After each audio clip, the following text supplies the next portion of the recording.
মই আৰু কি ক'ম দে মানুহে কষ্ট কৰিছে যেতিয়া আৰু যিখিনি কষ্ট কৰিছে সেইখিনি মাছ পোৱাই নাই ভাঙনটা চাই না মাছখিনি মিলা নাই সেই হিচাপে পাৰালি তাইকে কষ্ট কৰিব লাগিব আৰু অলপ পইচা তুলি পেলাই মাছ দিব লাগিব মাছ দিলেই নহ'ব তাৰ উপৰিও খোৱাৰ কাৰণে বা দানা পানী দিয়াৰ কাৰণে তাত ব্যৱস্থা ল'ব লাগিব আমাৰ বেংডোবাৰ স্থানীয় নিবাসী ৰাধেশ্বৰ ৰাভাই কিছু মন্তব্য আগবঢ়াইছে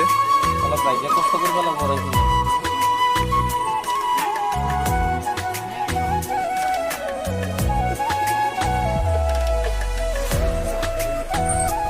তো আজি আমাৰ বেংডোবা ৰাজ্য গাঁওখন তো আমাৰ পুখুৰী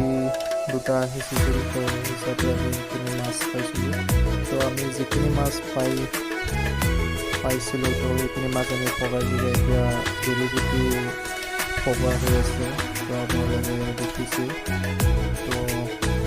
আজি এসাঁজ তৃপ্তিৰে খাবৰ কাৰণে এনেকৈ আমাৰ